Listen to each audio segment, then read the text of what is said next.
Hello વિદ્યાર્થી મિત્રો, welcome back. આજે આપણે વાત કરીશું પરમાણુય દળ એટલે શું. તો આના પહેલાં આપણે ચર્ચા કરી ગયા હતા કે ભાઈ પરમાણુ કોને કહેવામાં આવે.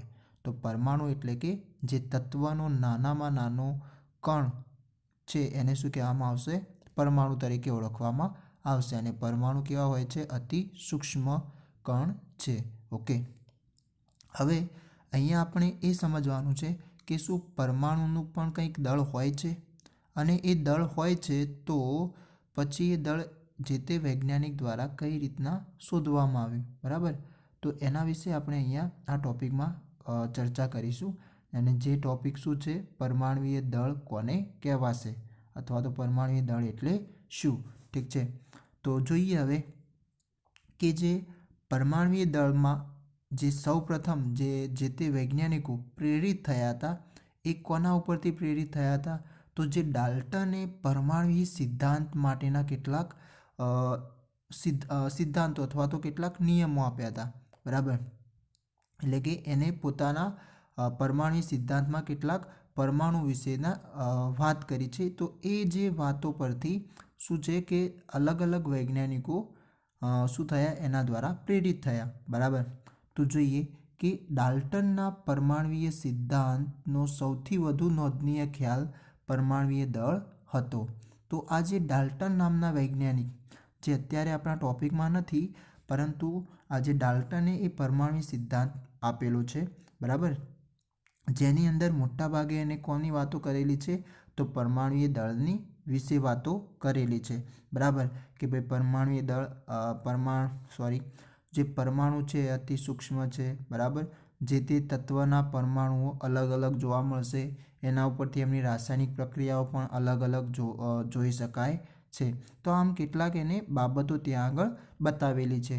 ઓકે, અને ત્યારબાદ ડાલ્ટનના મત મુજબ દરેક તત્વને લાક્ષણિક પરમાણુય દળ ધરાવે છે. એટલે એના સિદ્ધાંતો પરથી એને બતાવેલું છે કે ભાઈ જે તે તત્વ હશે તો એ જે તે તત્વને કંઈકનું કંઈક પરમાણુય દળ, એના અંદર રહેલા પરમાણુનું પરમાણુય દળ હશે, બરાબર. તો આ સિદ્ધાંતો દ્વારા નિશ્ચિત પ્રમાણમાં નિયમ એટલી સારી રીતે સમજાવી શકાયો હતો કે જેનાથી વૈજ્ઞાનિકો પરમાણુનું પરમાણુય દળ માપવા માટે પ્રેરિત થયા. એની સાથે સાથે તમારે જે નિશ્ચિત પ્રમાણના જે નિયમો છે, બે રાસાયણિક સંયોગીકરણના, બરાબર, તો એ સિદ્ધાંતોને પણ આ ડાલ્ટને પોતાના પરમાણુય સિદ્ધાંતમાં ખૂબ જ સારી રીતે સમજાવ્યા હતા. અને એના ઉપરથી પછી બીજા વૈજ્ઞાનિકો પરમાણુય દળ, અલગ અલગ પરમાણુનું પરમાણુય દળ માપવા માટે પ્રેરિત થયા, અથવા તો જે તે તત્વના પરમાણુય દળ માપવા માટે પ્રેરિત થયા, બરાબર. તો હવે એ કઈ રીતના પરમાણુય દળ માપવાનું શરૂઆત કરી, તો એ હવે જોઈએ. તો વ્યક્તિગત પરમાણુનું દળ નક્કી કરવું પ્રમાણમાં ઘણું મુશ્કેલ કાર્ય હતું. કેમ?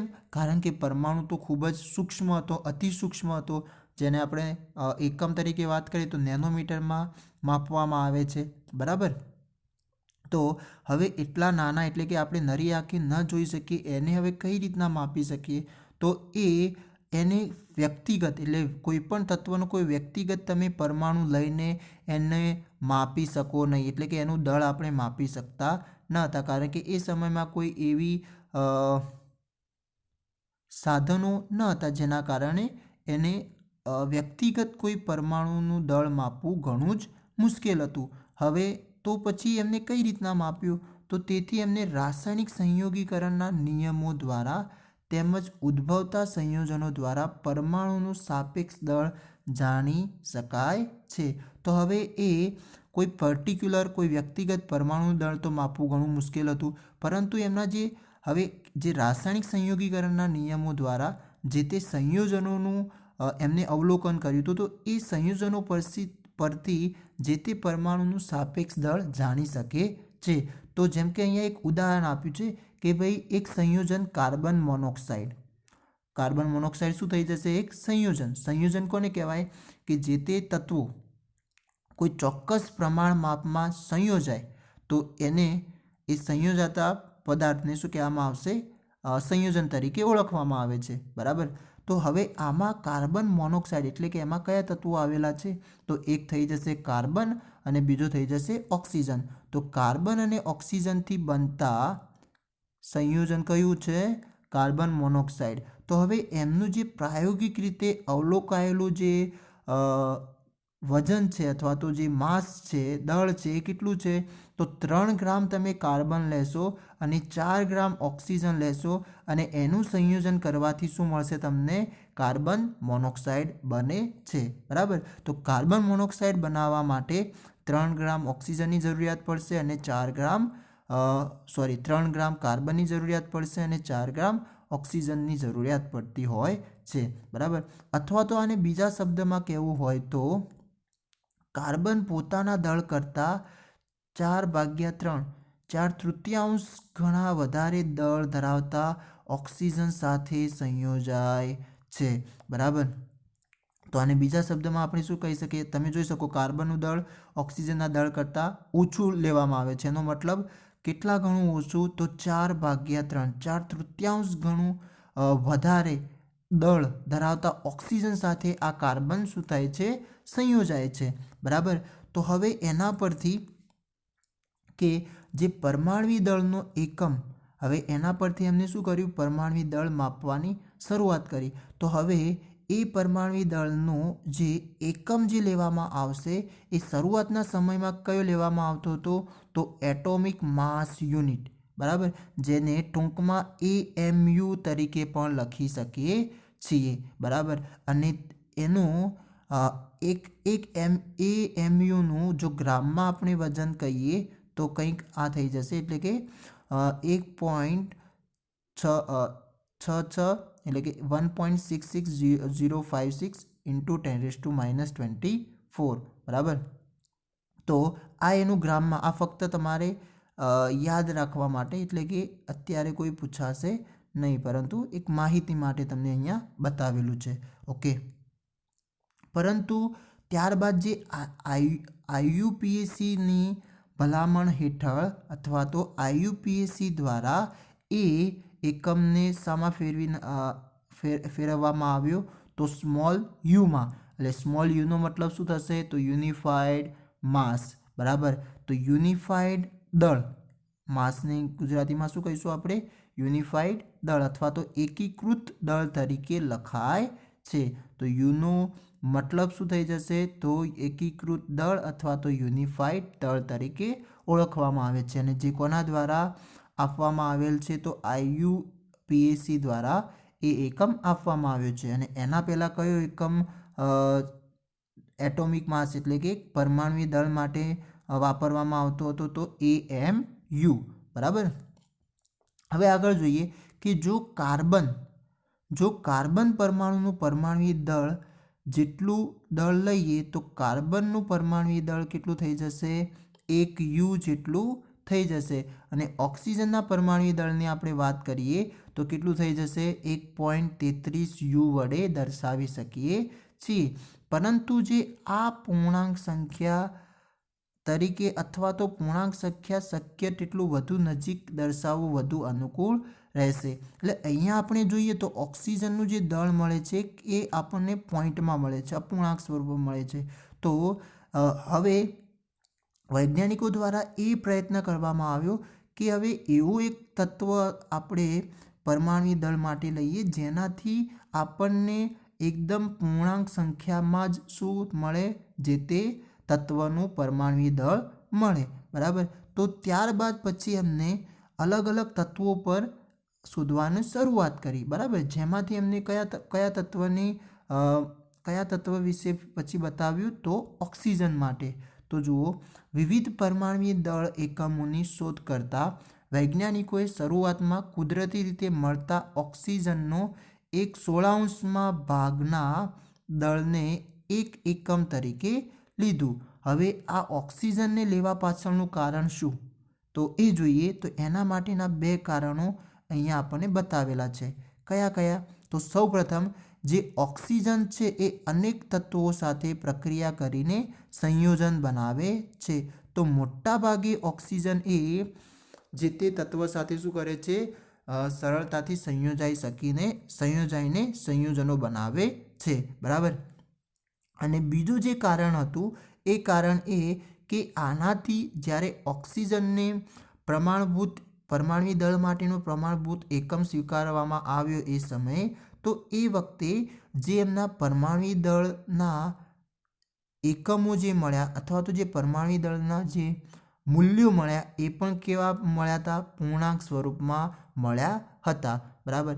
જેના કારણે એ સમયમાં ઓક્સિજનને પણ પરમાણ્વીય દળના એક પ્રમાણભૂત એકમ તરીકે પણ લેવામાં આવ્યો હતો, બરાબર. તો ઓક્સિજનનો તત્વ લેવા પાછળનું કારણ શું હતું? કે ઓક્સિજન અનેક તત્વો સાથે સંયોજનો બનાવી શકે છે, બરાબર. અને એની સાથે બીજું કે એનું જે પરમાણ્વીય દળનો એકમ દ્વારા જે તે તત્વના પરમાણ્વીય દળ જે મળ્યા હતા એમના મૂલ્યો પણ કેવા સ્વરૂપમાં મળ્યા હતા? પૂર્ણાંક સ્વરૂપમાં મળ્યા હતા, બરાબર. એના કારણે ઓક્સિજનને એ વખતે પરમાણ્વીય દળ તરીકે પ્રમાણભૂત પરમાણ્વીય દળ તરીકે સ્વીકારવામાં આવ્યો હતો. પછી શું કર્યું કે તેમ છતાં હવે એ ઓક્સિજનને ના ગણતા 1661માં પરમાણ્વીય દળ એકમ સર્વસામાન્ય રીતે સ્વીકૃત કરવામાં આવ્યો અને એમાં પરમાણ્વીય દળ જાણવા માટે કાર્બન 12ના સમસ્થાનિકને પ્રમાણિત સંદર્ભ તરીકે પસંદ કરવામાં આવ્યો. તો જે કાર્બન 12નો જે સમસ્થાનિક છે, આ સમસ્થાનિક આપણે પાછળથી ભણીશું. તો સમસ્થાનિક એટલે કે એમાં હોય શું? તો જે તે પરમાણુ હોય, સમસ્થાનિક કોને કહેવાય? તો ટૂંકમાં તમને માહિતી આપું અત્યારે. તો જે તે પરમાણુ હોય તો એ પરમાણુનું પરમાણ્વીય દળ અલગ અલગ જોવા મળે, પરંતુ પરમાણ્વીય ક્રમાંક શું હોય? એક સમાન હોય. તો એવા જે તત્વોના જે પરમાણુઓ છે એને શું કહેવામાં આવશે? સમસ્થાનિક તરીકે ઓળખવામાં આવતા હોય છે. એ આપણા અહીંયા ચેપ્ટરમાં છે જ, તો આપણે સમજીશું એ પછી.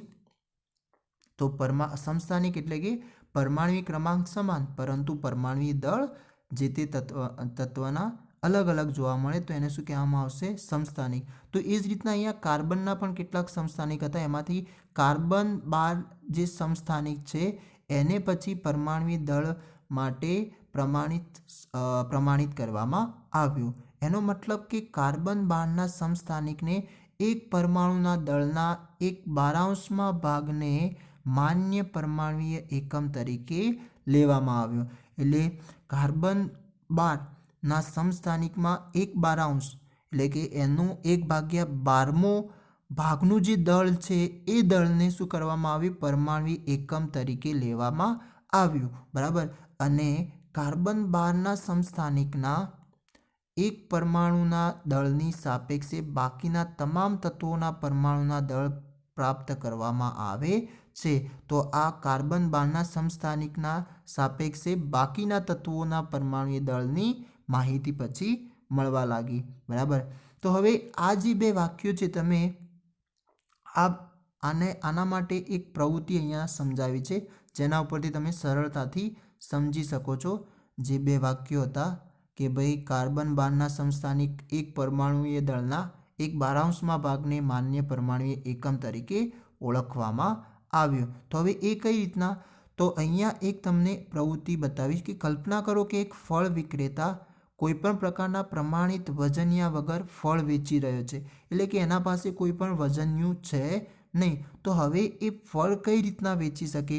તો એના માટે શું કહે છે કે તે એક તરબૂચ લઈને કહે છે કે આનું દળ કેટલું છે? 12 એકમ છે. આનું દળ કેટલું છે? એને 12 એકમ, બરાબર. એનો મતલબ આ 12 તરબૂચીય એકમ છે. એટલે કે જે એક તરબૂચ છે એનું દળ એને ધારી લીધું 12 એકમ, બરાબર. તો એ શું થઈ ગયું? 12 ફળ દળ એકમ, બરાબર. એટલે કે આ એક ફળ દળ એકમ થઈ ગયું. હવે એને કર્યું શું? તો તરબૂચના એને 12 સરખા ભાગ કરી દીધા. શું કર્યું? તરબૂચના એને 12 સરખા ભાગ કર્યા અને તેના દ્વારા વેચવામાં આવતા દરેક ફળને તરબૂચના એક ટુકડાના સાપેક્ષ દળ જેટલું જ જોવા મળે છે, જે આકૃતિમાં તમને દર્શાવેલું છે. અને તે ફળોને સાપેક્ષે ફળ દળ એકમ એટલે કે FUM, ફળનો ફ્રૂટ, દળ માટે માસ અને એકમ માટે યુનિટ. તો એને ટૂંકમાં શું લખ્યું છે? FMUમાં વહેંચે છે. તો હવે મેં આકૃતિમાં પણ જોઈ શકો કે એક આ માન લો કે 12 એકમ જેટલું આ એક તરબૂચ છે, તો એના 12 સરખા ભાગ કર્યા, બરાબર? 12 સરખા ભાગ કર્યા. હવે એમાંથી એક ભાગનું આપણે દળ નીકાળીએ તો એક કેટલું થઈ જશે? 1/12 જેટલું થઈ જશે, બરાબર? તો 1/12 ભાગનું આ એક ટુકડાનું દળ થશે. અને આ ટુકડાને પછી શું કર્યું? એને અલગ અલગ ફળ વેચવા માટે એનો એક પ્રમાણભૂત વજનિયા તરીકે શું કર્યું? એનો ઉપયોગ કર્યો અને એ ફળ વેચ્યા. તો એ જ રીતના અહીંયા કાર્બનમાં પણ તમને કીધું છે કે ભાઈ કાર્બન 12 સમસ્થાનિક છે. એટલે કાર્બન 12 એટલે કે એનો જે પરમાણ્વીય દળ છે એ સમસ્થાનિકનું કેટલું છે? 12U. એ સમસ્થાનિકનું પરમાણ્વીય દળ કેટલું છે? 12U, બરાબર? તો એનો મતલબ કે એમાંથી એમને શું કર્યું? 1/12 ભાગનું દળને, કાર્બનના 1/12 ભાગનું દળને શાના તરીકે સ્વીકાર્યો? તો પ્રમાણભૂત પરમાણ્વીય એકમ તરીકેની એને માન્યતા મળી, બરાબર? અને એનો પછી ઉપયોગ અલગ અલગ તત્વોના પરમાણ્વીય દળ પ્રાપ્ત કરવા માટે કરવામાં આવે છે, બરાબર? તો તમે આ બે વાક્યોને હવે આ ઉદાહરણ તરીકે ઉદાહરણથી તમે સારી રીતે સમજી ગયા છો, બરાબર? તો અહીંયા તમે સપોઝ કરી લો કે આ કાર્બનનો પરમાણુ છે, એ કાર્બનના પરમાણુના 12 સરખા ભાગ કરીએ તો એક કાર્બનના ટુકડાનું વજન કેટલું થઈ જશે? 1/12 ભાગનું થઈ જશે. અને એ જે ટુકડાનું માપ છે અથવા તો એ દળ છે, એ દળનો પછી ઉપયોગ અલગ અલગ બીજા તત્વોના પરમાણુઓ માટે કરવામાં આવે છે. ઓકે, હવે આગળ જોઈએ કે કોઈપણ તત્વના પરમાણુનું સરેરાશ દળ, કોઈપણ તત્વના પરમાણુનું સરેરાશ દળ કાર્બન 12ના પરમાણુ દળના 1/12 ભાગ સાથે સરખામણી કરી તે તત્વના સાપેક્ષ પરમાણ્વીય દળને વ્યાખ્યાયિત કરી શકાય છે. એટલે ટૂંકમાં હવે બીજા જે તત્વો એ સમય હતા એ એમના પરમાણ્વીય દળ શોધવા માટે હવે જે પ્રમાણભૂત માપ પરમાણ્વીય દળ તરીકે જે લેવામાં આવ્યું, શું લેવામાં આવ્યું હતું? તો કાર્બન 12ના પરમાણુનું દળ, જે 1/12 ભાગનું પરમાણુ દળ છે, એની સાપેક્ષે અલગ અલગ તત્વોના પરમાણ્વીય સરેરાશ પરમાણ્વીય દળ માપવામાં આવ્યા, બરાબર? જેમાંથી જે હાઇડ્રોજનનું આપણે વાત કરીએ તો હાઇડ્રોજનનું પરમાણ્વીય દળ થઈ જશે 1U. પરમાણ્વીય દળ માટેનો એકમ કયો થઈ જશે? યુનિફાઈડ માસ અથવા એકીકૃત દળ. પછી કાર્બન માટેનું જે પરમાણ્વીય દળ થશે કેટલું થઈ જશે? તો એ 12U થઈ જશે, બરાબર? પછી નાઇટ્રોજનનું થઈ જશે 14U. ઓક્સિજન માટે 16U. સોડિયમ, બરાબર, એના માટે 23. મેગ્નેશિયમ તો 24. સલ્ફર તો 32 અને ક્લોરિન તો 35.5. અને જે કેલ્શિયમ છે, કેલ્શિયમનું થઈ જશે 40, બરાબર? તો આ કેટલાક તમારે આ પરમાણ્વીય દળ પણ યાદ રાખવા જે ઉપયોગમાં આવશે.